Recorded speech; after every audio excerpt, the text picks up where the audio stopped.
Muchas gracias por estar aquí con nosotros. Yo soy Félix Locio, jefe de la Oficina de Creación del Vicerrectorado de Investigación de la Universidad. Y dentro del marco de las jornadas culturales organizadas por la DACU, tenemos este espacio de discusión, de presentación de un proyecto que nos entusiasma mucho, del cual ya hablarán, por supuesto, sus creadores, Gabriel, Mateo Alaiza y su equipo. Y de lo que se trata, digamos, en este espacio es de presentar el proceso creativo de Purunmachu, Susurros de los Chachapoyas, que es el que se va a presentar ahora.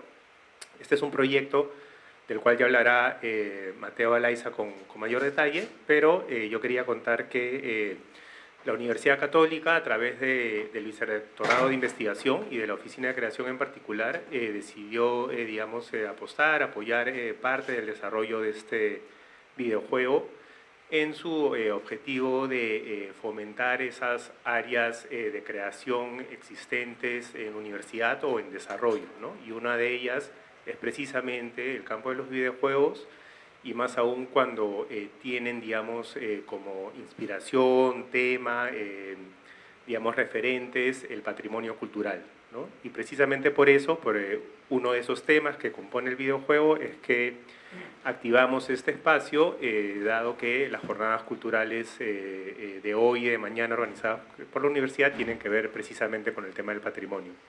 El video que ha ido circulando hasta hace un momento y que está disponible, por supuesto, en la página de la universidad, presenta 4 proyectos que desarrollan nuestros docentes, estudiantes en nuestros institutos, también apoyados por la Oficina de Creación, vinculados a patrimonio y creación. Entonces, digamos, es una muestra de ese interés creciente de la universidad y sobre todo prestando especial atención a esa riqueza patrimonial que tiene nuestra universidad y que poco se conoce, ¿no? Pero bueno, sin mucho más voy a dar el pase a quienes nos van a acompañar hoy, ¿no? Y los presento primero. Gabriel y Mateo Alaiza son hermanos, socios y fundadores del estudio Hermanos Magia, con 13 años de experiencia, en realidad más, como conversábamos ahora hace un momento. Son egresados de la Facultad de Arte y Diseño de esta casa de estudios. Y desde Hermanos Magia, desde su estudio, abordan una amplia variedad de proyectos y tipologías técnicas asociadas a la narrativa, la conceptualización y la gráfica. En los últimos años se han especializado en el desarrollo de videojuegos desde una perspectiva indie, poniendo énfasis en su naturaleza como medio expresivo artístico contemporáneo. Ambos son profesores universitarios y sus proyectos han ganado varios premios a nivel nacional e internacional. Gracias, Ariel, Mateo, por acompañarnos, y también nos acompaña Alberto Narán del equipo de Hermanos Magia, que también nos ha acompañado en todo este proceso, ¿no?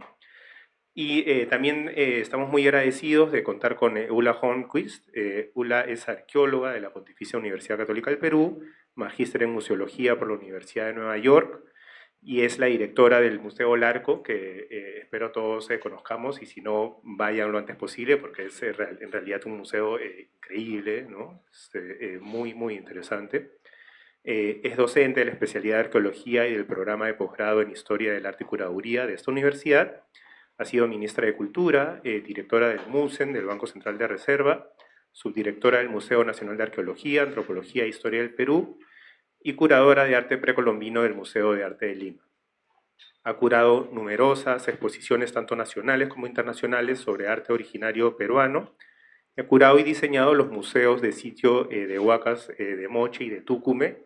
Ese es otro museo que en verdad apenas puedan vayan, también es muy, muy interesante, muy enriquecedor el Museo de Tucumé, ¿no? Y por supuesto está comprometida con la pedagogía de museos y la curaduría didáctica, y nos va a acompañar justamente para comentar un poco este proceso, este proyecto, ¿no? Y lo que aquí compartirán Gabriel y Mateo. Entonces, Gabriel, te doy el pase. Gracias. Bien. Primero me pareció interesante contarles un poco cómo hemos llegado a esto. Efectivamente, nosotros somos egresados de la especialidad de pintura de la Facultad de Arte y Diseño de aquí, de la Católica. Y es un camino interesante e intrincado entender cómo salimos de la pintura desde, como conversamos también hace un rato, desde unas tecnologías bastante rudimentarias, esenciales, diría yo, para terminar en el desarrollo de videojuegos, ¿no? Fundamos ya hace entre 13 y 14 años el estudio Hermanos Magia, con una clara intención de recoger lo que eran para ese entonces nuestros referentes principales y definitivamente espacios enunciativos del arte subalternizados por el discurso oficial de las artes, ¿no? Partimos yo y Mateo con la intención de crear cómics, fanzines, cuentos ilustrados y de justamente tomar la ilustración como una especie de punto pivote para tener como nuevos espacios expresivos que permitiesen lo narrativo aparecer en nuestros discursos y no quedarnos solo en lo metafórico que proponía la pintura originalmente, ¿no? Eso nos permitió abrirnos campo en un montón de espacios, abrirnos campos hacia un montón de proyectos y a lo largo de una buena cantidad de tiempo dedicarnos sobre todo a las publicaciones. Hemos trabajado mucho en editorial y hemos trabajado mucho fijándonos en no solo la calidad visual, sino la calidad conceptual y de diseño de estos proyectos. Menciono esto porque es un background bien interesante para entender nuestra primera aproximación a los videojuegos, ¿no? Primero que nada, nos interesaron estos medios subalternizados, un poco bastardos de la pintura, para algunos otros bastardos de la literatura, ¿no? Pero nos gustaba esa idea de estos espacios libres de una observación oficial y que tenían, por lo tanto, mucho más libertad.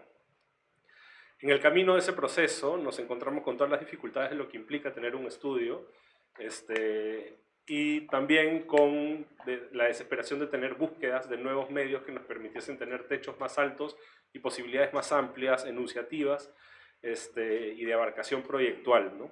Es así que Mateo hace unos años empieza a hacer indagaciones, al inicio solitarias en el mundo del videojuego, empieza a tener hallazgos interesantes, algunos procesos un poco de aprendizaje iniciales que fueron tortuosos y difíciles y luego grandes victorias, ¿no? Que nos llevó a entender al videojuego no solo como una herramienta posible en nuestro contexto con los técnicos y los medios que tenemos en la contemporaneidad, sino además, ya diría yo, urgente. Urgente de ser tomado y de ser pensado desde otros lugares que no solo impliquen la industria del videojuego, el rédito económico, sino sus posibilidades artísticas, ¿no? Y ahí es donde un poco empezamos a mirar a los videojuegos como este espacio que había sido efectivamente en el contexto nacional manejado muy desde una lógica mercadotécnica, y en donde el espíritu de lo que podía hacer esto todavía no estaba del todo fundado y estructurado, ¿no? Para nosotros, los videojuegos proponen fuertemente la pregunta de si son un medio de arte o no. Creo que es una pregunta que, como cualquier medio que esté en constante revolución, va y viene y depende de lo que tengamos al frente, varía. Pero sin duda podemos indagar algunas cosas que son sumamente interesantes, ¿no? O sea, primero que nada, podemos indagar de que el videojuego es un heredero muy legítimo del cine, ¿no? Tanto el videojuego como el cine son estos dos medios que recogen otros medios del arte y desde su armoniosa conjunción construyen un sentido. En el caso del cine, existe la edición como la variable única y propia del cine, ¿no? Porque además incluye fotografía, poesía, sonoridad, etc. Y en el caso de videojuegos están incluidos todos esos e incluso el tema de la edición del cine, ¿no? Ahora, ¿cuál es ese punto nuevo que aporta el videojuego como espacio a la metáfora, espacio que podría validar al videojuego como un lugar de la creación artística? Y es la mecánica, las mecánicas de juego, ¿no? Las mecánicas de juego pueden ser perfectamente entendidas como un lugar que construye metáfora en relación a la acción, en relación a la interacción y a la acción, ¿no? En la mecánica, lo que nosotros hacemos al hacer un juego es entender cuál es la naturaleza de una acción y esa naturaleza transformarla a una forma de interacción, ¿no? Entonces, permite, incluso en su sentido más esencial, construir un valor metafórico o de lenguaje universal, ¿no? Hay algunos ejemplos que son muy manidos, pero son válidos de traerlos al frente, ¿no? Tetris, por ejemplo. Tetris es un videojuego o Pong, son juegos que se sostienen sin gráfica, podrías no tener sonoridad, pero son lenguaje universal, ¿no? O sea, viene un extraterrestre mañana y le enseñas Tetris y entiende una lógica. Y efectivamente sí hay un valor metafórico en el hecho de el calce, la gravedad del peso de los objetos cayendo y finalmente una transposición de esa lógica a una lógica que está digitalizada y convertida en otra cosa. Entonces, efectivamente hay como este valor, ¿no? Pero como decía yo antes, venimos de la narrativa visual gráfica. Venimos del relato construido con imágenes, venimos de la influencia del cómic, venimos de la influencia de la literatura y además, y esto creo que es sobre todo, venimos de la necesidad de narrar, de contar historias que no han sido contadas y que son dignas de ser contadas, ¿no?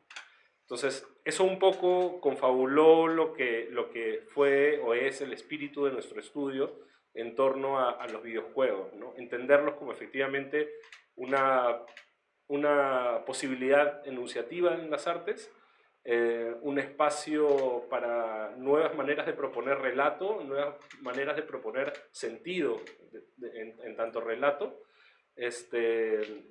y para refundar, ¿no? Algunas cosas que pueden haber sido como dejadas de lado en el camino en la sociedad, ¿no?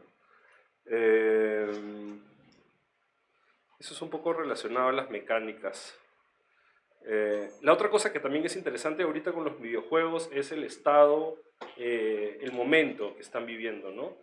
Los videojuegos han sido categorizados como una herramienta secundaria muy asociada a la competencia y muy asociado a lo mercantil, pero creo que es a partir del 2010 en donde hay un boom de los juegos independientes que tiene que ver con con la reducción de costos y con la posibilidad técnica, la democratización de las posibilidades técnicas que nos permiten tener como una cantidad de nuevos proyectos desarrollados por equipos mucho más pequeños que empiezan a entender las posibilidades del medio y que empiezan a construir una situación en los videojuegos que yo podría asemejar un poco a los primeros años del siglo XX relacionándolos al arte.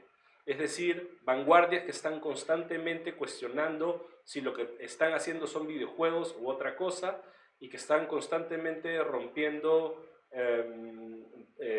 palabras que pueden ser demasiado estructurantes y constantemente se está como desbaratando lo que previamente se acaba de hacer. Es decir, una situación de revolución, un estado de constante revolución en donde siempre están sucediendo cosas. Si no son por cambios en el apartado técnico, es por nuevas formas de enunciar, nuevas maneras de enunciar, ¿no?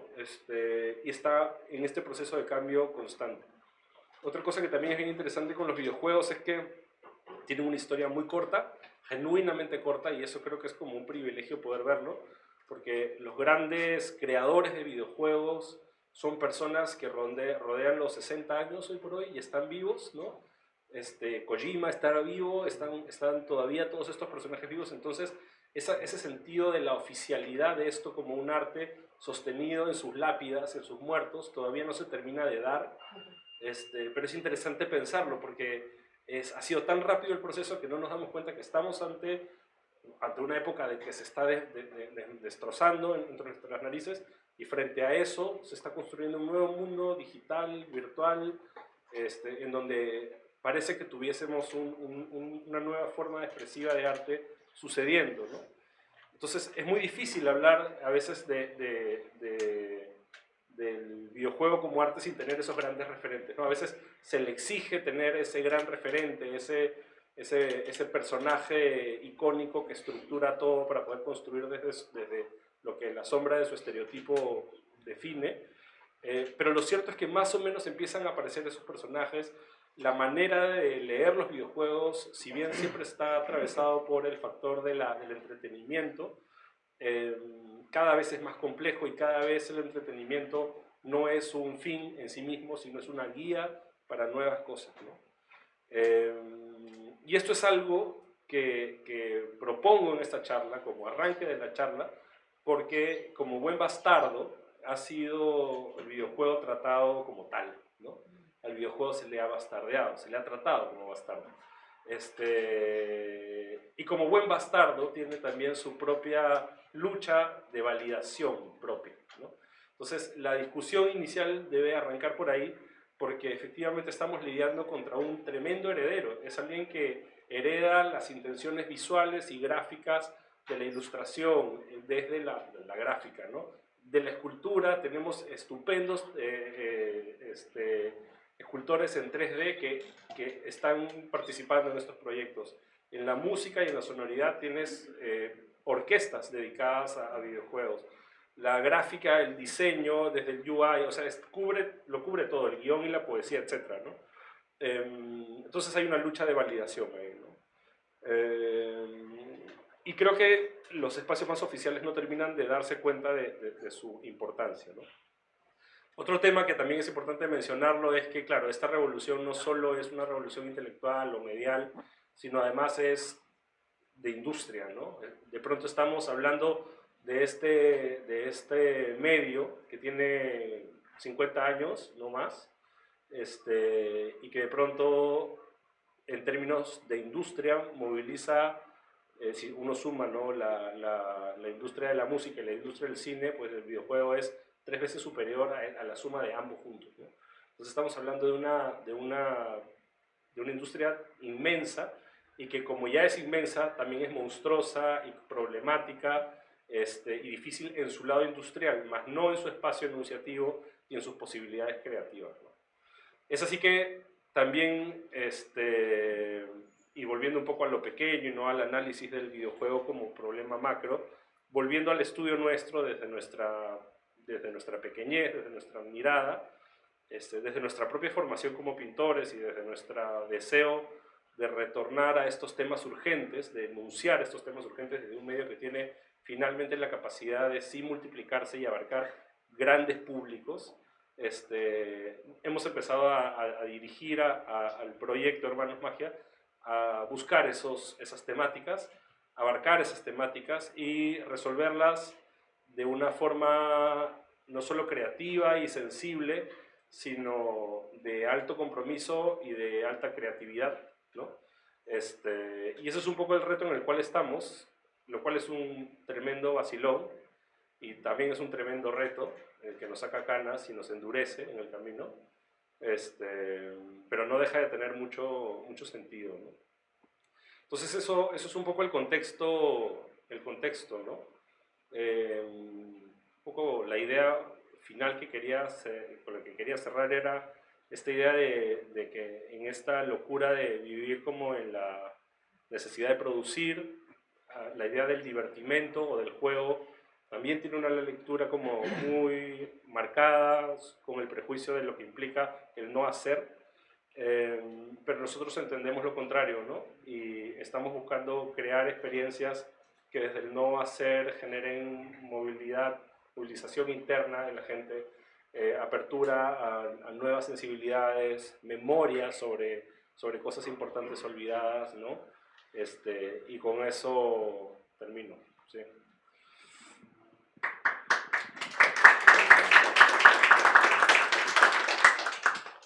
Bueno, yo voy a pasar a presentarles un poco el proyecto que estamos desarrollando, mostrarles así medio calato varias partes del proyecto, la idea del proyecto, porque la hemos abordado y tal.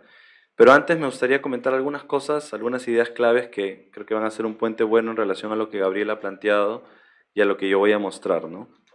No puedo saber las razones por las cuales han venido a esta charla, pero creo que en general hoy en día se vive mucho más evidentemente ese interés que hay por los videojuegos, ¿no?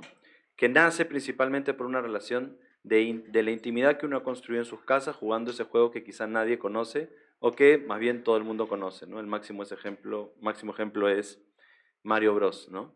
Y llamo a esa idea así tan básica, tan un poco de todos, porque, digamos, en relación al discurso que Gabriel ha elaborado, ha aparecido la palabra o la idea en relación a la urgencia, ¿no?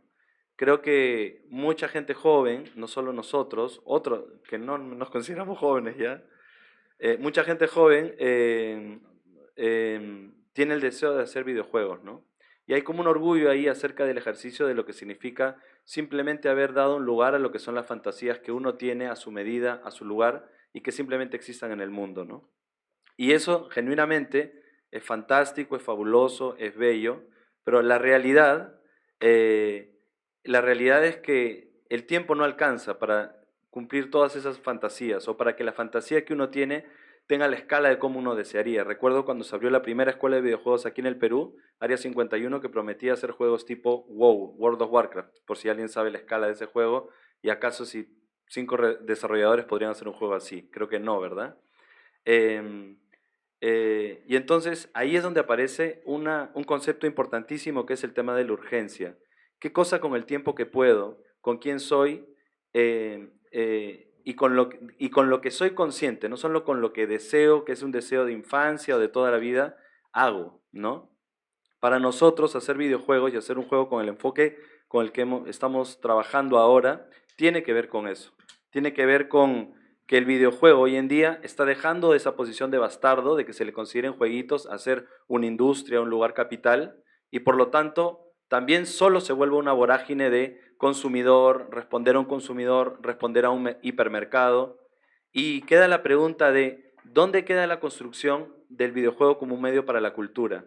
Para una cultura que no es conquistar al mundo o ganar un premio o ser afamado por todos, sino construir una experiencia, ya sea cine o videojuego o cómic, que cambie o cuestione o toque una sensibilidad de un contexto de gente específica, ¿no? Creo que vivimos hoy en día una vorágine en relación a los videojuegos. Les pongo un ejemplo concreto. Se suben 150 juegos al día en Steam, por si conocen la plataforma, que es una plataforma para subir juegos, al día. ¿Qué capacidad de competencia en el mercado hay? ¿Qué capacidad de poder vender millones y solo que tu sueño exista? Porque si estás en una competitividad tan brutal, deberíamos pensar el medio y las posibilidades de lo que significa construirlo por otro enfoque. Y nosotros creemos que tiene que ver con responder a comunidades más cercanas, más próximas, más propias, y que también el rigor de lo que significa producir un videojuego no pase únicamente por la vía del mercado como si es que acaso eso nos asegurase algo, porque no necesariamente lo hace. Y entonces el enfoque es ir por el lado que tiene que ver con la pregunta por el arte. ¿Por qué no hacer un juego que tenga un espíritu más artístico, más independiente, que muestre lo que está invisibilizado, lo que no se valora, a lo que no le damos importancia, ¿no? Y con eso hago el puente a mostrar, bueno, ese es el logo de nuestro estudio, Hermanos Magia, ya nos conocen. Un poco, algunas imágenes en relación al proyecto Purunmachu, que es el proyecto que estamos realizando actualmente. Realizar proyectos que tienen un enfoque de orden artístico, que ningún estudio necesariamente te va a financiar, etcétera, etcétera, obviamente es como un sueño loco, ¿no? Inclusive pareciera ese sueño del cual estaba hablando originalmente, ¿no? El sueño de querer hacer eso que uno tiene en el fondo del corazón, pero nunca vas a tener la plata para hacerlo, ¿no? Nuestro enfoque fue aplicar eso en relación a algo que genuinamente tenga una urgencia, que genuinamente tenga algo que está conectado más allá de nosotros. Y de esa manera, en términos prácticos, lo que hicimos fue meternos a un concurso internacional organizado por el Congreso de Estados Unidos, competir, hacer un prototipo en un Game Jam, lo cual recomiendo como metodología para cualquiera para vivir una sinergia de equipo y realizar un juego que finalmente tuvimos la suerte de que gane. Nos llevaron al GDC, que es el Game Developers Conference, a dar una conferencia y más allá de los premios y todo lo que eso puede significar, lo que nos dejó la actividad fue un pequeño hijo, un pequeño embrión, ¿no? Del cual nosotros ya podíamos empezar a trabajar. Es muy diferente tener una idea en la cabeza, poder aterrizarla, tener algo concreto y ver los límites de qué cosas se puede hacer con lo que se tiene, en el tiempo que se tiene, en el presupuesto que se tiene o en la energía que se tiene, ¿no? Gabriel, no sé si tú puedes ir pasando las imágenes. El juego consiste básicamente, es un juego de exploración La razón mecánica básicamente es porque es muy puntual, nos interesaba que el juego apele a posiciones reflexivas en relación al jugador y mecánicamente no queríamos una circunstancia compleja, porque cuando te metes en eso, bueno, es una pesadilla para los que sean desarrolladores por acá, si tienen experiencia. Yo tengo 8 años en la industria y he vivido mucho de eso. Y no es necesario necesariamente complejizar cuando hay por delante la urgencia en relación a un contenido, ¿no? Entonces, lo primero que nos pasó fue darnos cuenta que del juego que habíamos hecho para este concurso nos faltaba investigación. Y ahí hay un primer elemento muy importante que tiene que ver con la urgencia en relación a tocar temas como la depresión, la pobreza, la herencia cultural, el robo de piezas arqueológicas, etcétera, etcétera, etcétera, el medio ambiente. No solo basta por decir, he leído esto, lo hago lo que se me ocurre o voto el primer escupitajo de crítica que tengo, sino hay un rigor por el cual hay que pasar que tiene que ver con los creativos tienen que vincularse con los especialistas en relación al tema. Nosotros nos contactamos con la directora del Museo de Chachapoyas, que nos fue haciendo un acompañamiento en relación a educarnos y darnos rigor en relación a los problemas que hay con el robo de piezas arqueológicas, llamándose huaqueo, ¿no? Que es más o menos el tema que hemos desarrollado en este juego. Buscamos hacer un juego que trate de ese tema, ¿no? Creo que el Estado peruano muchas veces, de manera lamentable, genera documentos que tienen mucho valor en términos de educar sobre estos temas, pero tiende a ser casi como un documento para burócratas, para un secretario, o casi como un documento moral, donde te dice qué se debe hacer y que eso no se debe hacer, ¿no? Y realmente vale el papel por lo que vale, pero no necesariamente va a asegurar que eso interpele a alguien, lo haga cuestionarse y que sobre todo la interpelación no venga desde una dimensión racional, sino emocional, ¿no? Tiene que tocarte lo que te dice para que realmente empieces tú a poder cuestionarlo intelectualmente, ¿no? Entonces, los juegos, los cómics, las películas tienen eso, pero tienen que estar ejercidas desde un lugar donde la independencia de la voz de eso está construida por los artistas, gente que está educada en esas cosas, ¿no?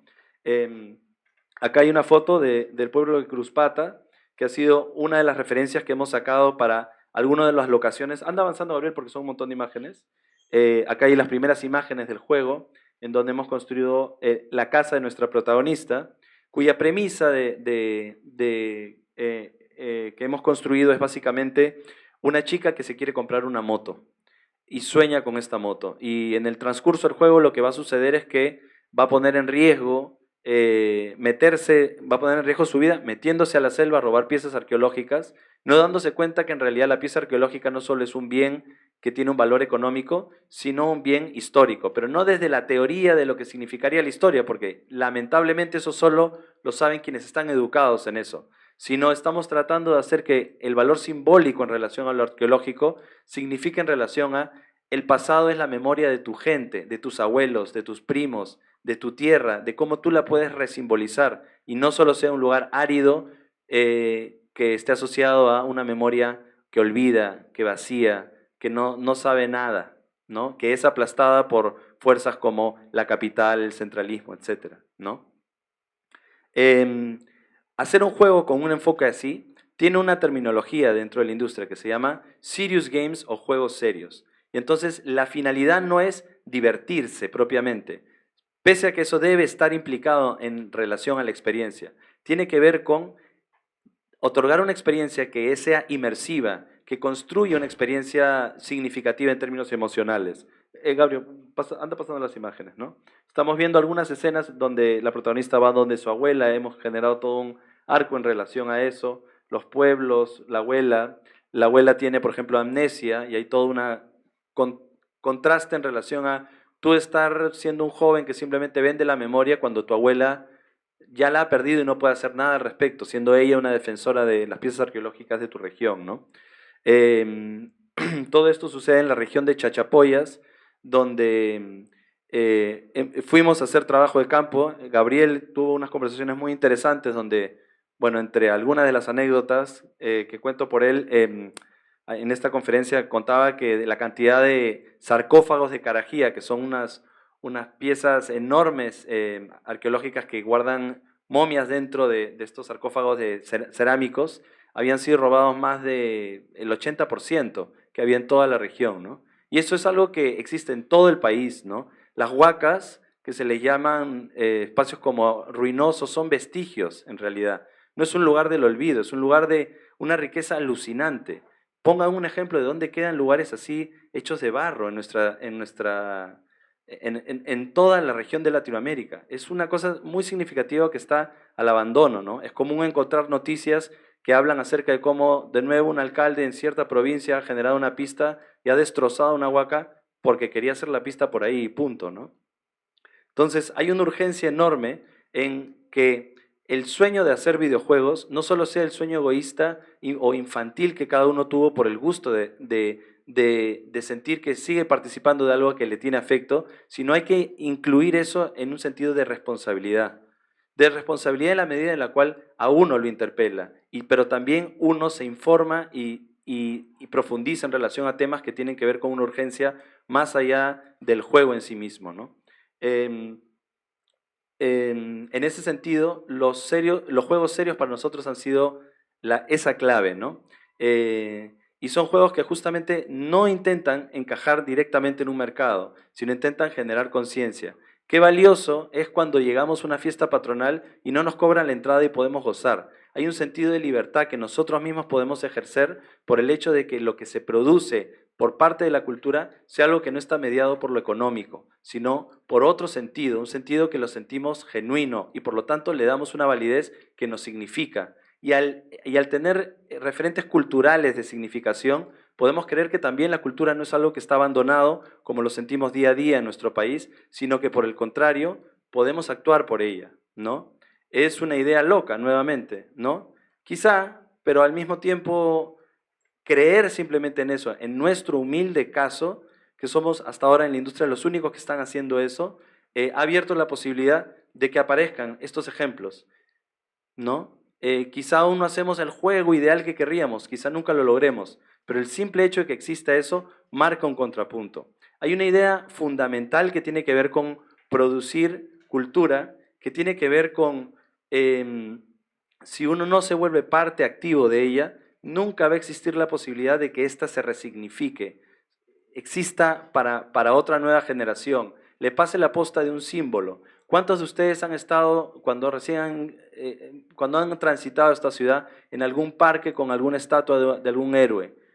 Y no es nada, por no poner un ejemplo de algún parque con una virgencita, y no es nada más que eso.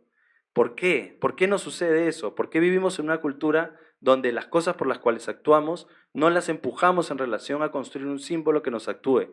¿Cuántos de ustedes han abrazado a alguien en el Estadio Nacional cuando Perú mete gol? ¿Por qué el símbolo por qué el fútbol es ese símbolo que lleva a actuar de esa manera? ¿Por qué no podrían ser los videojuegos? Pero no cualquier videojuego. Un videojuego que nos toque en relación a los temas que son urgentes para nosotros, para nuestro país. No para nuestro país, para nuestra Lima. No para nuestra Lima, para su barrio, para su vecino. Eso también vale. Y eso es muy potente. Es muy importante no perder eso de vista. Y eso lo digo yo desde mi experiencia como desarrollador. He trabajado yo en otros estudios y lo que veo es que se está buscando todo el tiempo llegar a una especie de expectativa abstracta de un mercado que en verdad nadie termina por conocer y se pierde la oportunidad de crear símbolos. Ahorita que los videojuegos están en boca de todos, un símbolo ahorita para el Perú, donde el videojuego sea una oportunidad donde un montón de peruanos creen que pueden construir un nuevo símbolo para nuestra cultura, en términos de mensaje, en términos de contenido, en términos de emociones. No solo porque son el sueño que tuvieron cuando eran niños, sino porque también tocan algo que es urgente, tocan algo que trae una reflexión que ustedes pueden dar. Tenemos el ejemplo de las grandes industrias, la película Coco. Ah, qué bonito que México resalte a sus muertos y con una película tan bella. ¿Y por qué no podemos contarlo eso en nuestros términos? ¿Por qué no podemos pensar eso en otros términos? Nunca me voy a olvidar cuando estuve una vez en una reunión con gente de la industria peruana, gente muy talentosa y que admiro, que se propuso una idea de hacer un juego vinculado a un tema prehispánico y el comentario fue: no, no hay que hacer prehispánico porque lo prehispánico es aburrido. Eso no es solo un comentario que podría entenderse como desatinado para alguien.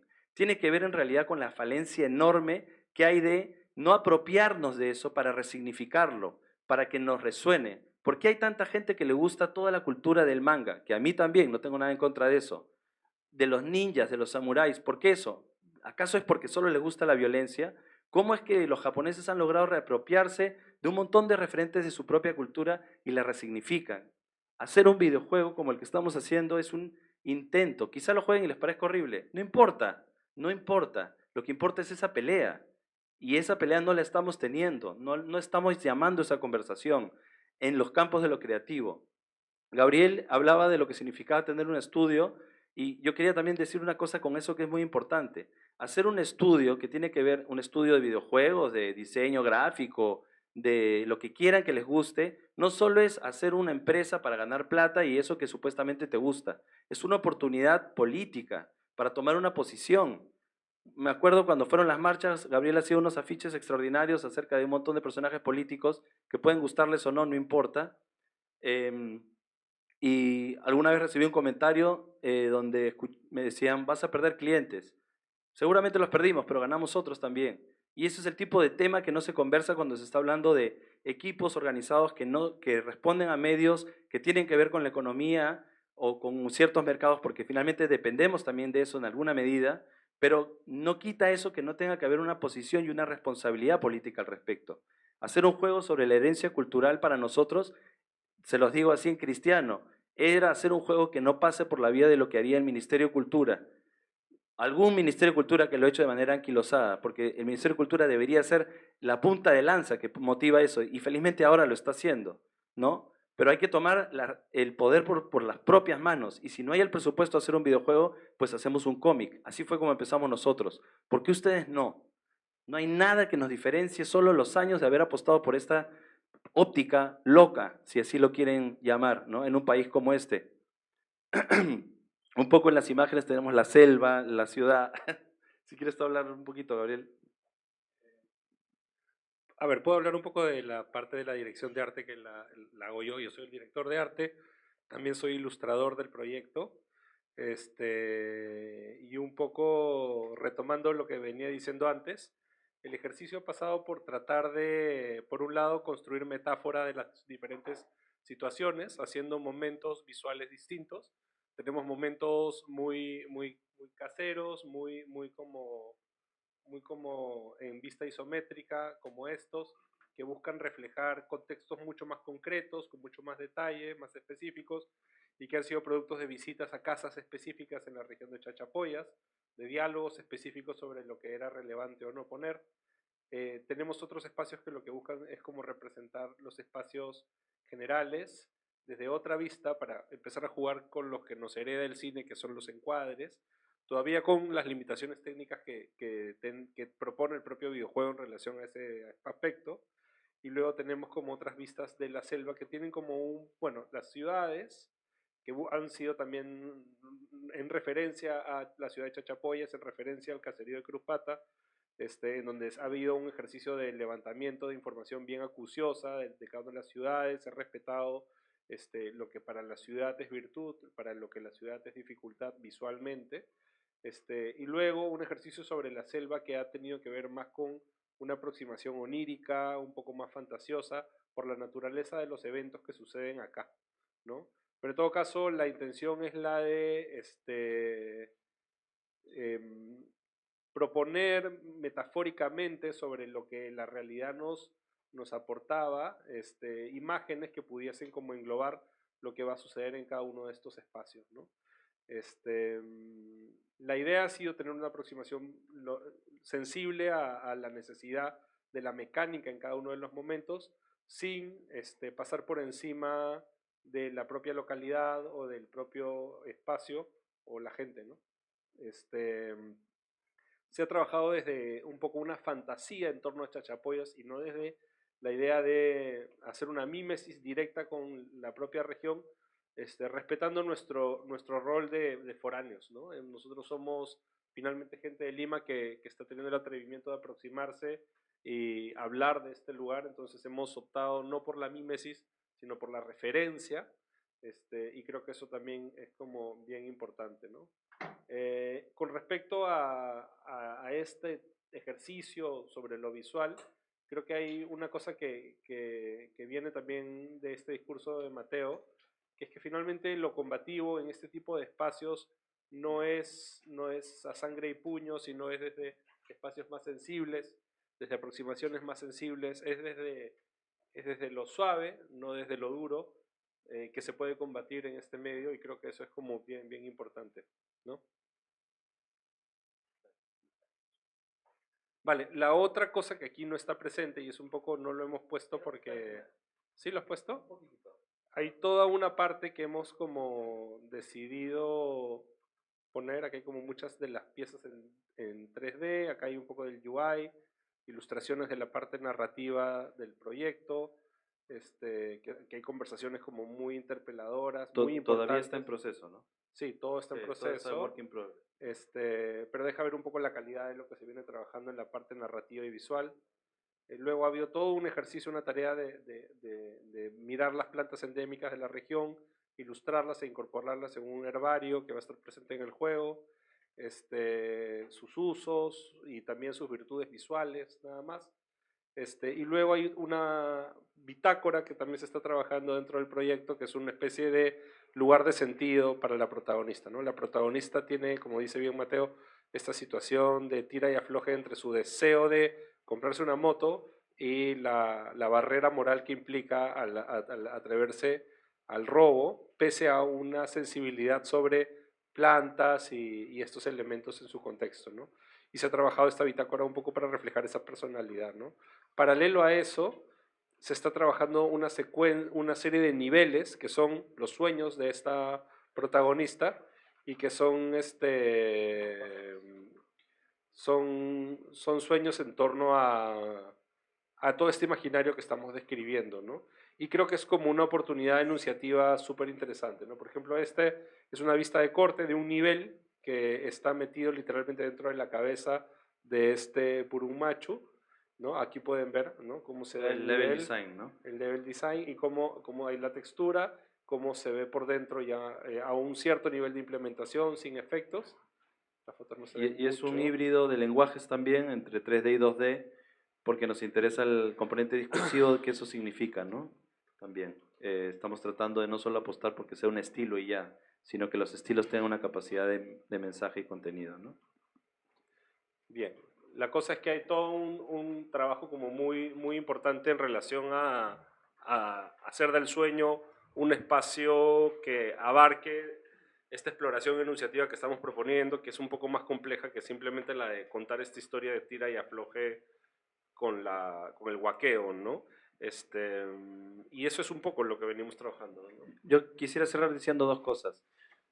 Finalmente, el enfoque de contar una historia donde le das al jugador la libertad de poder robar una pieza arqueológica o no, en vez de simplemente juzgar sus acciones, permite que explore emocionalmente esas dos circunstancias. Y ante ese tipo de posibilidad, que es la que nos está ofreciendo el videojuego, nosotros hemos marcado los sueños en nuestra historia como el punto principal. Y los sueños tienen que ver, para el jugador, va a ser como el lugar más importante y finalmente no tiene nada que ver directamente con la pieza, sino con cómo se está jugando las decisiones personales que toma en relación a ese mundo, ¿no? Entonces, simplemente lo hemos usado como un canal para hablar acerca de la memoria histórica, pero no solo desde las piezas, sino de lo que le sucede y nos significa a nosotros como jugadores y tanto como personaje principal en la historia. Eso básicamente de manera general, ¿no?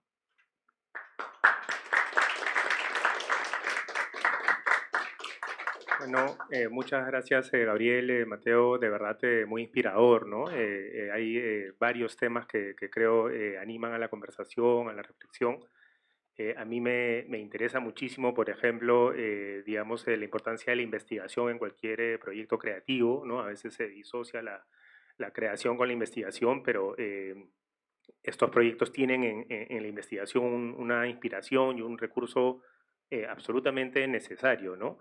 Pero bueno, aquí lo que se trata ahora es justamente abrir la conversación y nuevamente estamos de verdad muy contentos que ULA nos acompañe, porque quienes hemos seguido el trabajo de ULA de años, pues sabemos de su relevancia tanto, digamos, en el conocimiento del mundo prehispánico, de la cultura moche, entre otras, ¿no?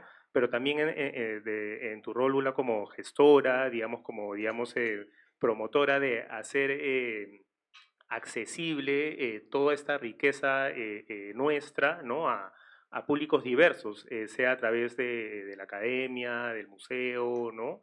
Y quizás desde ahí quería más como una pregunta disparadora para animar la conversación, preguntarte cómo lees tú este proyecto desde estas dos dimensiones, ¿no? Digamos, de la disciplina, del contenido, de la arqueología peruana, pero también desde la posibilidad de acceso a varios públicos, ¿no?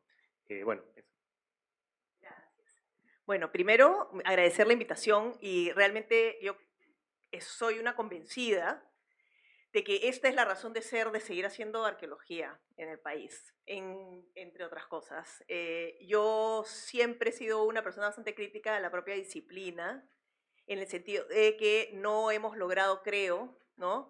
Desde este importante campo de investigación, de generación de nuevos conocimientos, de hacer que esto traspase la barrera de la apropiación pública.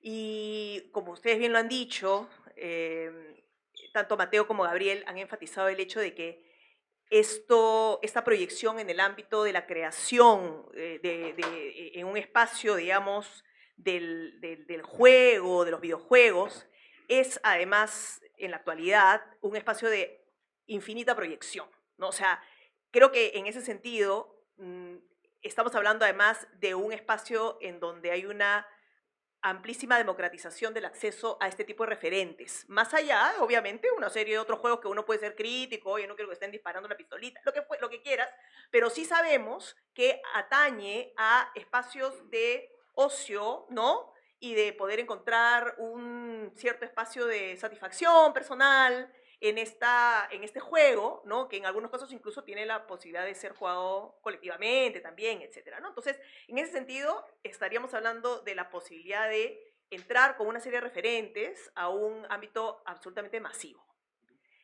Yo desde el mundo de los museos he tenido varias aproximaciones, como ustedes comprenderán, de creadores, ¿no? De exploradores de estas dinámicas, algunos más exitosos que otros, ¿no es cierto? Justamente por las dificultades que ustedes mismos han mencionado. No son generalmente proyectos que reciban per se apoyos, ¿no? O es muy difícil encontrarlos, en todo caso, realmente son resultado muchas veces de esfuerzos bien personales y de búsqueda, ¿no? de estos apoyos a fin de sacar adelante un proyecto de este tipo. Pero yo creo que yo creo que nos tenemos que acostumbrar cada vez más los que estamos en el ámbito de la investigación o de la comunicación o de la difusión, de la multiplicación de estos saberes, a poner al servicio digamos, de poner a la mano con mucha mayor facilidad, no solamente las fuentes de información, ¿no?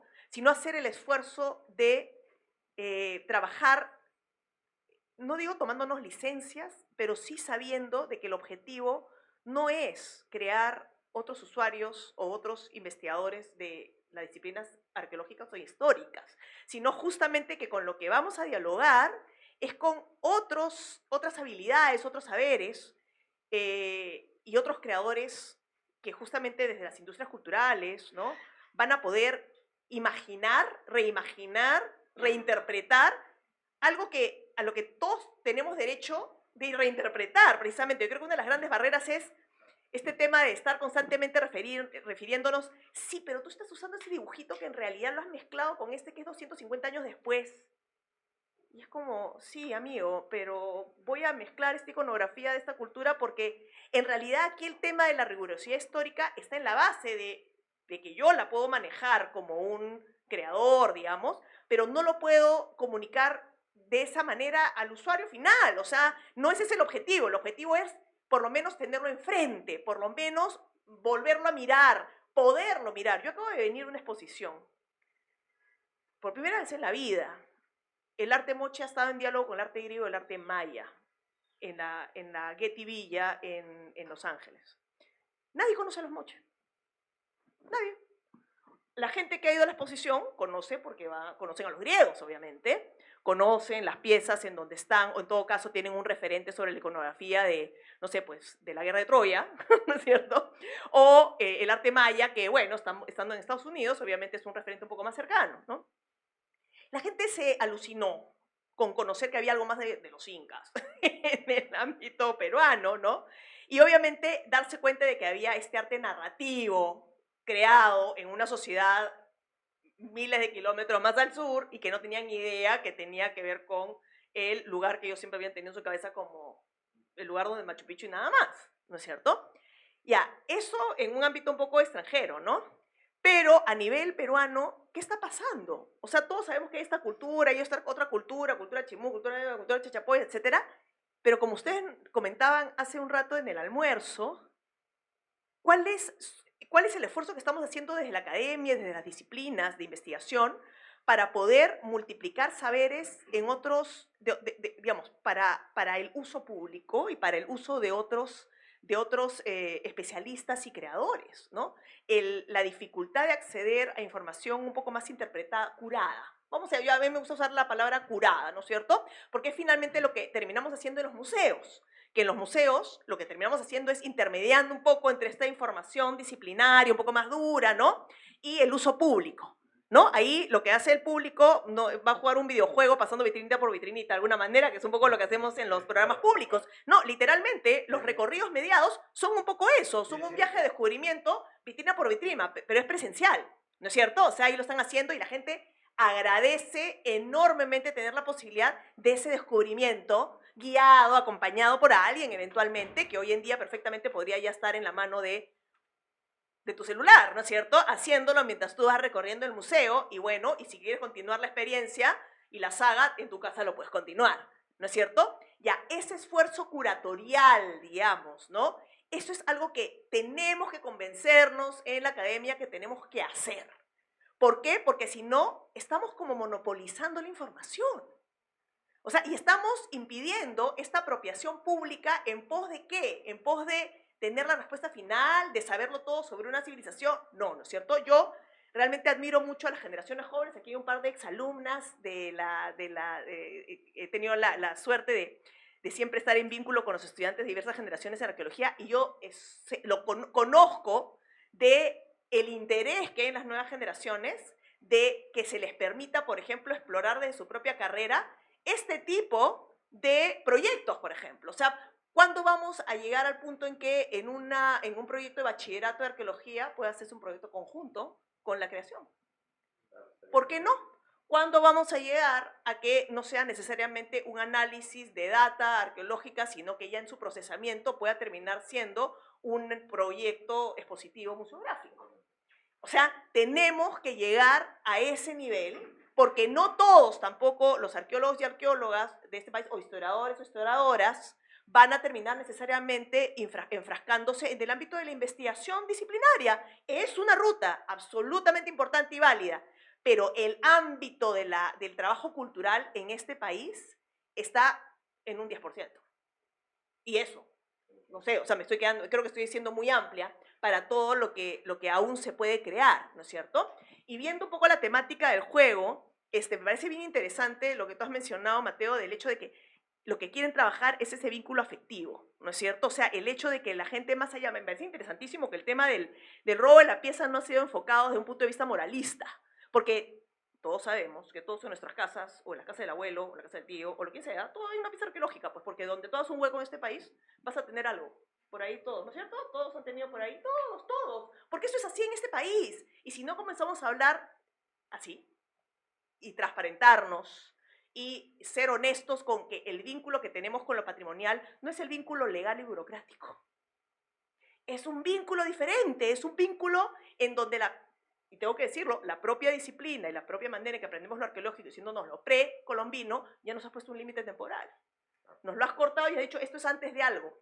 A ver, por eso es cuando en la presentación tú dijiste especialista en arte originario, porque en verdad no es algo de pre-nada. Estamos hablando de nuestra propia cultura que sigue presente hasta el día de hoy. Claro. Hasta absolutamente el día de hoy. Y lamentablemente, a veces cuando ha pasado al estudio disciplinario, se lo ha sacado de la continuidad, entonces podemos decir, es que en verdad sí, pues no hay continuidad entre la cultura moche y la actual. No hay continuidad entre la cultura chachapoyas y esto, porque ¿dónde está el pueblo chachapoyas? La ciudad de chachapoyas, pero ¿cuál es el grupo étnico chachapoyas? No, eso ya se quedó antes de, ¿no? Hasta la llegada de los españoles y se acabó. Entonces, todas estas nociones, con esto hemos crecido y con esto hemos sido formados en el colegio, ¿ah? O sea, así es como nos han enseñado nuestra historia. Entonces, estamos en un momento en el cual hay que regresar a decir, no, no, no, a ver, más al margen de las cronologías, al margen de cómo se ha categorizado, cómo se ha ordenado en el tiempo, esto es nuestro, con esto lo puedo resignificar en el presente, esto me lo puedo apropiar. Yo recuerdo con mucha nitidez la primera vez que yo dicté un curso, una conferencia, no me acuerdo, en artes, acá en la Católica. Ahora ya he tenido la suerte de dictar un curso completo, pero una vez di una charla sobre el arte moche hace 1000 años, y me acuerdo que estábamos hablando sobre uno de los temas interesantes, iconográficos, la cacería, el venado, etc. Y al final de la charla vino un joven de diseño gráfico, se me acercó un poco así como, ¿no? Dijo, Ula, yo tengo una pregunta. En realidad, mira, yo soy diseñador gráfico y quiero hacer unos polos, ¿no? Y entonces quiero hacer unos polos con arte Nazca. Y en realidad el personajito, el de la nariguera, no sé qué, yo lo quiero poner sonriente, pero he ido a hablar con un amigo, haciendo arqueología, me he dicho, ¿cómo se me ocurre? Y yo era como, ¿perdón? O sea, ¿cómo se te ocurre? Sí, que voy a hacer, que voy a faltarle respeto a la cultura Nazca. Y es como, ¿perdón? O sea, tú puedes hacerle sonreír, puedes ponerle cacho, puedes poner lo que quieras, porque es tu cultura visual. O sea, ¿acaso estás diciendo, estás dando con el polo una clase de cultura nazca? No, no estás haciendo eso. Lo que estás haciendo es apropiarte de una propuesta visual, de un lenguaje visual, para que siga vigente en el presente.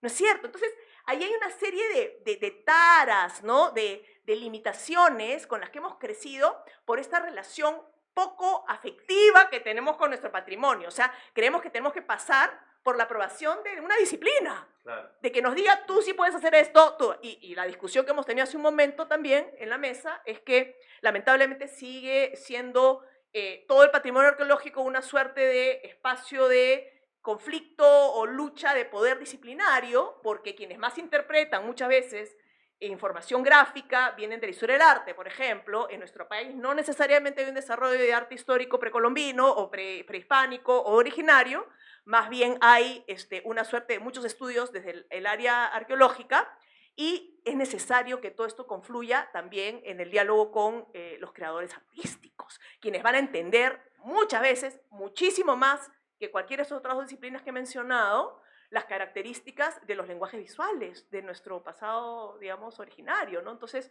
creo que lo que están haciendo es algo que debería multiplicarse por 1000, ¿no es cierto? Y que deberíamos estar preparados los que estamos en el ámbito del, bueno, de albergar, de curar, de tener acceso más de manera directa a este conocimiento que se está generando de nuestra historia, nuestro pasado, estar dispuestos a facilitar los puentes para acceder cada vez más a no solamente información, sino también posibilidades interpretativas y preguntas diversas que muchas no van a estar contestadas, pero solamente esto ya merita que nos hagamos las preguntas ahí y que las respuestas pueden ser diversas, ¿no? Entonces, realmente yo felicito que ese trabajo se esté haciendo y llamo la atención con esta conversación a que son los espacios en que yo creo que son los que van a asegurar el interés y la posibilidad de seguir valorando nuestro pasado, porque no se valora aquello con lo cual no tienes un vínculo.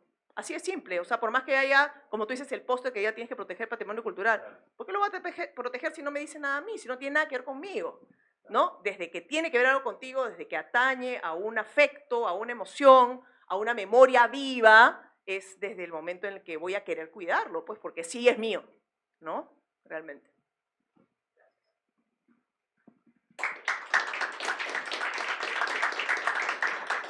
Muchas gracias, Ula. Nos quedan unos minutos y hay preguntas de ustedes. Esto es una conversación también, así que si por ahí tienen alguna pregunta quizás más técnica, quizás más de fondo, pues es el momento. Sí. Y si pueden decir de qué disciplina vienen, sería interesante.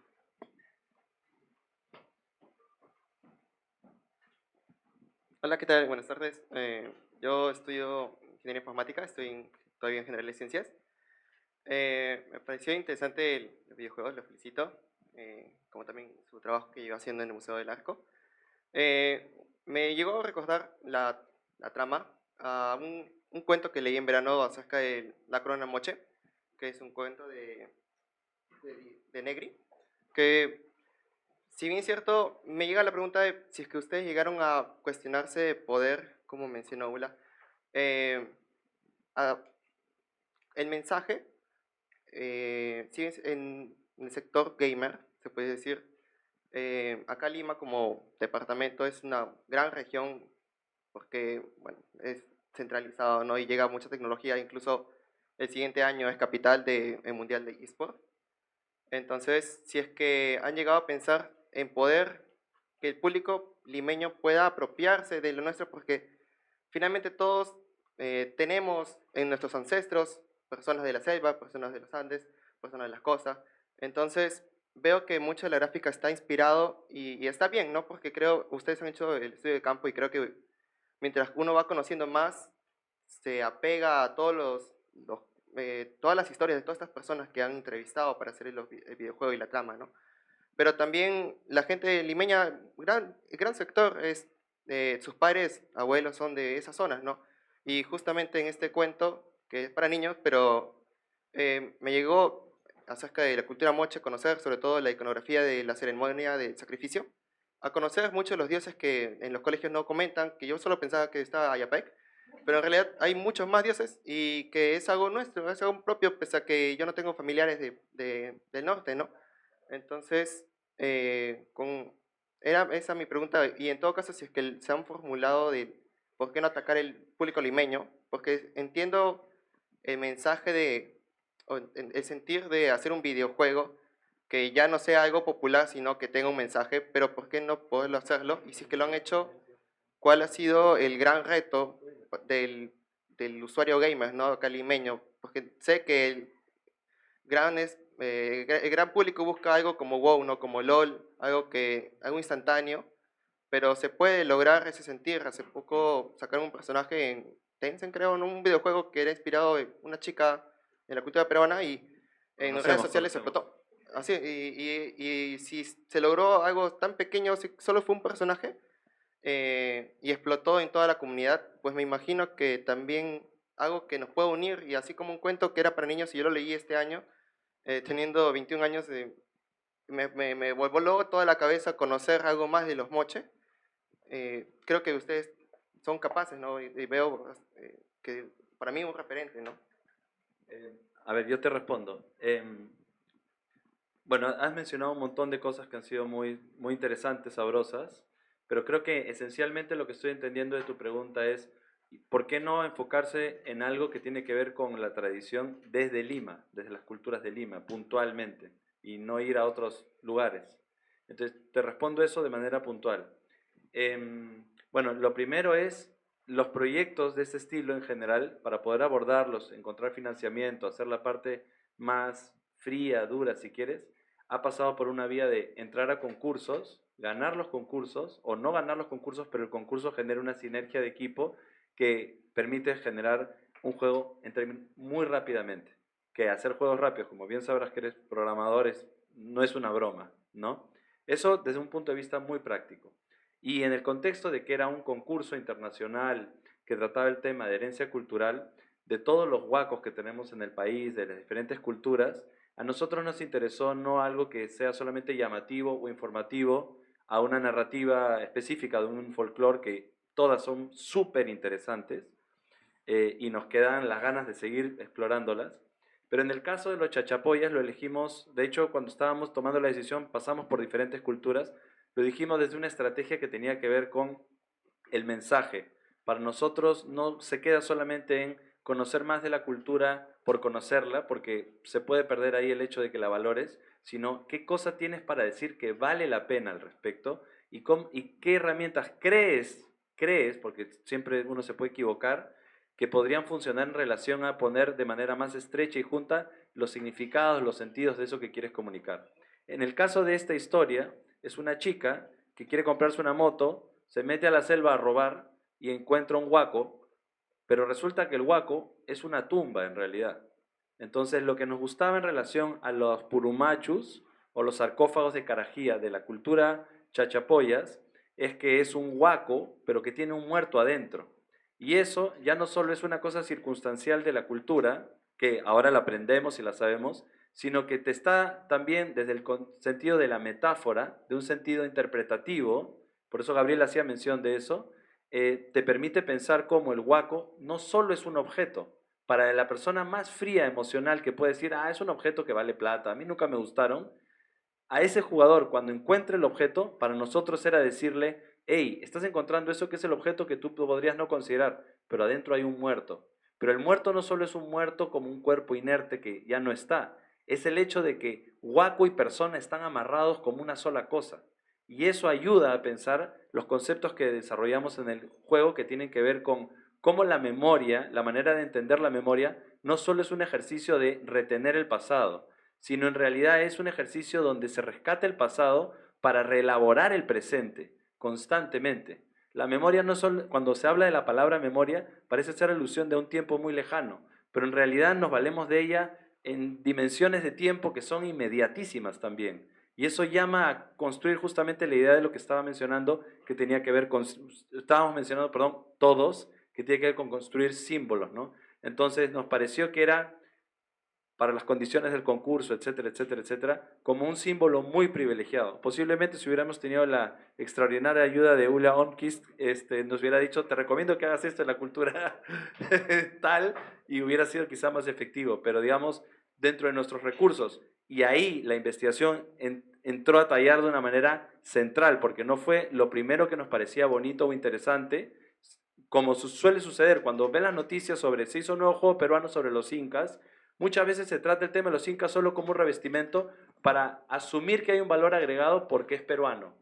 Como decir, tienes que estar contento porque el lomo saltado es de Perú. ¿Y por qué? Más allá de que está rico, ¿no? Entonces, para nosotros, esta manera de abordar la cultura, construyendo sentidos que nos hacen pensar sobre, de una manera no tan funcional, sino más abierta, más emocional, funcionaba muy bien para el proyecto, ¿no? Eso más o menos. ¿Una pregunta más? Bueno, yo estoy terminando antropología y me encanta esta idea de lo interdisciplinario, ¿no? Entonces quería preguntarles tanto a Ula como a ustedes, ¿qué tantas disciplinas participan en el videojuego? Me imagino que son un montón, pero me gustaría tener un poco el panorama, ¿no? Cuáles tal vez sienten que faltan incluso. Y lo mismo para la museística, ¿no? Me gustaría que ahonden un poco en eso, por favor.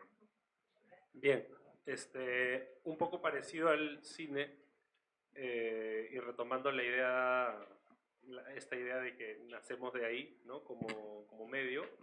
Sí, pues el videojuego abarca un montón de medios, ¿no? Un montón de medios y mucho más de los que uno rápidamente podía inferir, ¿no? O sea, definitivamente trabajamos con músicos que pueden ser uno o puede ser hasta una orquesta, o sea, es muy complejo. Actuación, si se trata de locución de voz,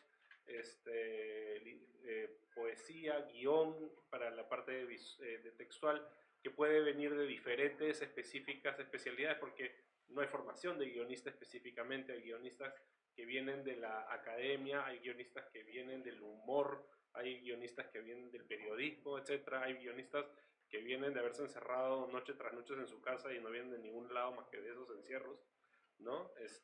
Hay artistas que pueden ser muy diversos porque se puede trabajar con una cantidad de técnicas visuales sorprendentes, mucho más análogas de lo que pensamos, porque estamos acostumbrados a pensar que es un medio solamente digital y en realidad hay proyectos de videojuegos realizados en técnicas en donde se usa material orgánico para hacer las animaciones, en donde se hace stop motion, etc.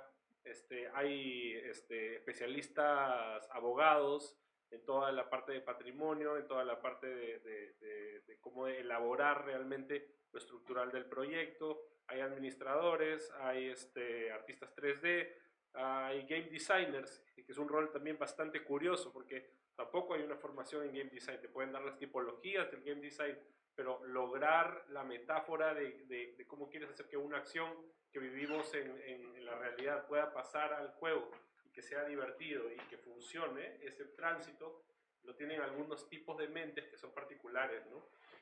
En el caso de Purumachu, por ejemplo, nuestro game designer tenemos 2 y uno de ellos además es guionista, ¿no? Entonces hay una relación muy vinculativa entre lo que está sucediendo en el guión y lo que sucede en el diseño del juego para que estas dos se relacionen. Hay dirección, que es una especie de cerebro que tiene que estar como flotando por encima de eso y que en nuestro caso, en este proyecto, lo cubre Mateo, que viene de las artes, pero es un rol que perfectamente puede ser cubierto desde otros lugares, ¿no? Normalmente mucho más corporativo, efectivamente, y esto restringe la posibilidad enunciativa, ¿no? Para nosotros, de hecho, ha sido un hallazgo que la dirección no la tenga un administrador o una especie de project manager, sino lo tenga un artista, con todo lo que también trae de problemas eso, porque efectivamente somos mucho más imprácticos, somos mucho más complejos, nos demoramos, ¿no? Entonces, tiene una dificultad, pero tiene al final un rédito bien positivo, ¿no? Entonces, sí, o sea, son un montón de roles, Y ¿no? nuestro productor. Nuestro productor es abogado. Ahí está. Y que eso también tratamos de hacer, tratar de tener dobles roles, porque efectivamente si no el equipo se vuelve inmenso, absurdamente difícil de manejar. Hay una idea bien interesante que le he escuchado Hay una idea bien interesante que le escuché de una de las personas con las que aprendí a desarrollar videojuegos, que es un equipo de videojuegos supone multidisciplinaridad y idealmente debería ser como un cerebro completo. Creo que en verdad aplica para cualquier proyecto y lo interesante es que no hay esa naturalidad de entender los proyectos de esa manera, ¿no? El lado izquierdo y el lado derecho, ¿no? ¿Cuántas veces ves gente de ciencia haciendo un proyecto con gente de artes? Cuando está llenos de prejuicios en que uno es insensible, frío, cuadrado y el otro es de la otra manera. Y no necesariamente, o por más que eso pueda existir como cierta medida del vínculo, se pueden construir otro tipo de vínculos, ¿no? Lo mismo con un antropólogo y lo que se te ocurra, ¿no? Entonces, eso es muy interesante y el videojuego llama a eso, ¿no? Sí, para complementar, en realidad solamente añadir que también en el campo museográfico, sobre todo en lo que significa la puesta en escena, ¿no? Digamos, en el quehacer de un museo hay otros ámbitos también, el administrativo, financiero, lo que sea, pero hablando de la puesta en escena, claramente también las cosas salen mucho mejor cuando se enriquece el equipo con estas diversas miradas. Tiene que haber alguna persona probablemente o varias que están mucho más vinculadas con las disciplinas en las cuales se produce conocimiento sobre esa colección, ¿no? Muchas veces son, bueno, si hay colección de arqueología, arqueólogos, si hay colecciones de ciencias naturales, ¿no? Botánicos, zoólogos, etcétera. Cada vez más es más importante que haya una confluencia de diversos saberes también en el análisis de los materiales. Hoy día sabemos, por ejemplo, que a nivel de los materiales arqueológicos, si no participan también, por ejemplo, personas que puedan identificar mejor las representaciones a nivel de qué seres están siendo representados, qué plantas, qué animales, por ejemplo, no vamos a llegar muy lejos, porque finalmente estamos hablando de ese tipo de materiales. Pero por un lado están estas disciplinas, digamos, que investigan las colecciones, pero por otro lado están aquellos que van a poder comunicar ese saber de la mejor manera. O sea, cuando proyectos expositivos en donde ha habido la confluencia, por ejemplo, de guionistas, de escritores literarios, se tiene la suerte de participar en algunos proyectos de mayor envergadura también a nivel de producción internacional. Obviamente, cómo se comunica gana por 1000, ¿no es cierto? Cuando no está escribiendo el arqueólogo la etiqueta en Arqueoñol, ¿no? Sino que está, obviamente, redactándose una narrativa y un storytelling, ¿no es cierto? Que ya hemos aprendido a hacer, muchos de nosotros por la experiencia de años trabajando en eso, pero que funciona mucho mejor cuando hay este tipo de participación. En algunos casos también es muy importante, bueno, personas que trabajan en diseño, en arquitectura, ¿no? En ergonomía, para ver cómo estos espacios pueden ser realmente cómodos para el transcurrir de la gente, no solamente el diseño arquitectónico, sino también cómo se va a sentir la gente segura y cómoda, cómo puede detenerse en algunos espacios, cosa que muchos de nosotros hemos pasado de que nos duelen los pies pues cuando caminamos por un museo, ¿no? Porque no tenemos dónde sentarnos un ratito, aunque sea para apreciar algo, descansar. Luminotécnicos, o sea, la cantidad de personas que participan porque cada cosa comunica, y mientras comunique mejor, vamos a estar más involucrados y va a fluir el mensaje y vamos a sentirnos involucrados, pues esos proyectos son absolutamente multidisciplinarios. Y ya entrando un poquito para tocar a lo que tú has mencionado, que tú eres antropólogo, a nivel de producción de estos recorridos mediados, que es lo que yo lo acerco más a estos recorridos de descubrimiento, los equipos de mediadores, mientras más multidisciplinarios, lo que producen son cosas mucho más potentes. Y sobre eso hablamos hace unas semanas aquí en Humanidades también, de la riqueza de los espacios de práctica multi e interdisciplinaria en los museos, porque es ahí donde se genera un crisol de nuevas maneras de comunicar eso que en un museo está presente, ¿no? Muchas gracias, Ula, Ariel, Mateo. 3 anuncios chiquitos, con esto cerramos. El primero es que el proyecto va a tener otros espacios de presentación. El inmediato es en el Festival de Cine de Lima, ¿no? de la Universidad Católica, en agosto. Ya iremos comentando sobre ello. Y después el próximo año también uno ya con sus resultados finales. El segundo es que continúen, por supuesto, atentos a las jornadas culturales organizadas por la DACU, hoy, mañana, ¿no? Y el tercero, casi una infidencia, me disculparán, pero en el almuerzo ahí se ha cocinado la posibilidad de un curso compartido entre Ula, Gabriel y Mateo, así que atentos a ese tremendo curso que ojalá ocurra prontamente, ¿no? Pero bueno, gracias y los agradecemos a los 3 con un aplauso, ¿sí? Yo quería hacer un cherry nomás, un cherry. El día 26 de junio, siempre es el último miércoles de cada mes, que puedan seguirnos en las redes del museo, porque estamos teniendo las fechas promocionales los miércoles, que antes teníamos en el verano varios miércoles al mes, pero ahora en invierno son un miércoles al mes, y ese es el 26 de junio, después será el 24 de julio, así. Entonces, que son fechas muy promocionales donde hay por un precio muy cómodo de 10 soles todo incluido, o sea, el guiado, el recorrido, una charla a las 7 de la noche con la especialista del museo, con la curadora, etcétera. Entonces, vale la pena, estamos tan cerca que de repente saliendo de acá de la universidad, el miércoles pueden acceder a eso, ¿no? Eso, gracias. Mi cherry, mi cherry. Estén al tanto de las siguientes presentaciones de Purumachu. Ahí está el QR para que nos puedan seguir en las redes sociales del Vicerrectorado de Investigación. Bueno, gracias. ¿Sí?